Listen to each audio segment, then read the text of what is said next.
Task this week is to introduce participants to the concept of shifting out of states of mind that involve either avoidance or preoccupation. So we're either avoiding something, like I used to avoid when I'd go home to visit my parents, I would avoid certain situations or conversations. And I was going to the bathroom a lot. And I thought, okay, they're going to notice this, right? So I changed that avoidance to committing to being and being present with what was happening. And just like the pain, the stresses of other people started to impact me less and less, like I wasn't taking it on.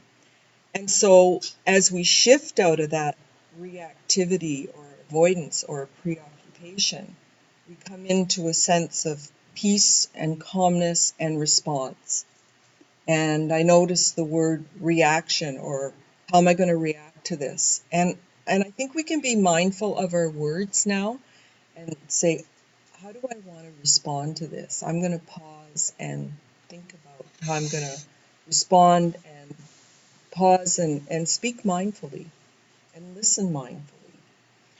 Um, so tonight, after we do the exercise that Dan has for us, we're going to have a sitting practice. It's our second sitting practice, and there will be some longer pauses. The practice itself is a bit shorter than the first one, but there will be some longer pauses. And with those pauses, I would like you just to get curious about your own bodies, your own thinking, your own breathing, and have a playful mind about that, or, a playful attitude.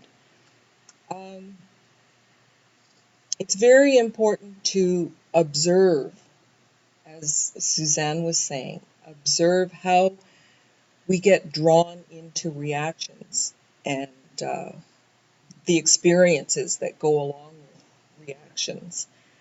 Um, the sitting meditation helps us, and what we want to get curious about is noticing, just noticing our reactions.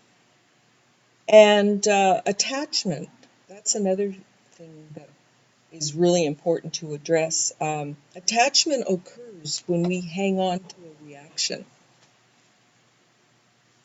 So that could start with ruminating thoughts. We're attached to that, these intruding ruminations, or worry about the future. And that's a part of attachment too. And through the mindfulness practice, we learn to become the observer and to detach. And that takes practice. Um, Aversion occurs when we react against something that we judge to be unpleasant.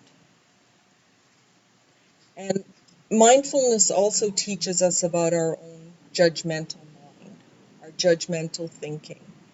And so that's why I started our first short practice with noticing your judgments. When we look at a picture, we judge, it's this way, it's that way, I like it, I don't like it, it's good, it's bad, and all those things. And then we get into, oh, I'm judging, and why now I'm judging my judging. And that's a whole cycle. So, I think that um, I'm not a very judgmental person. And so when I started looking at my judgments, they were a lot of little things. And I thought, oh, that's a judgment. Gee, I didn't even know that. So for this week, pay attention to the judgments. And when we become angry about an experience and we want it to go away, we want to avoid the future occurrences or the experience, that's when aversion can occur. We just want to get away from What can occur? aversion, like wanting to get away, aversion. So we're going to look at patterns of attachment and aversion that compete for our attention and take away awareness of our breath moving awareness to what might seem like vital thoughts and feelings, and we make the connection to how does this really happen?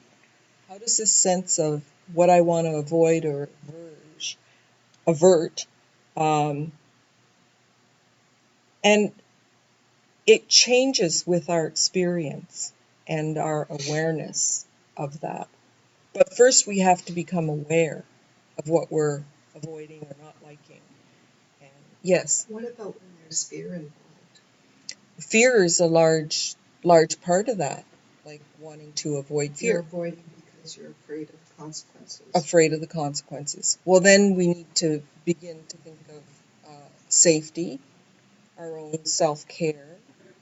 Um, it depends on the situation, really. Uh, can you be a little more specific? Can you give an example? Well, I'm thinking of myself. Okay. Well, with my children, sometimes I think, oh, Sometimes they want to avoid something because they're fearful. yes, And yes, how do you help them with that? with the fear. I think by acknowledging, first of all, that I have some fear around this. And that maybe the consequences aren't really that Yeah, good. and Sometimes maybe we imagine more than could actually be there as far as consequences. right. And coming back to what John said about taking power, I'm in control of this situation.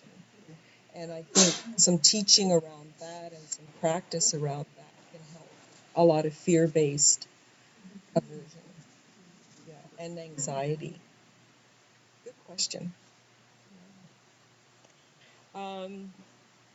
Okay, that's it. How about that?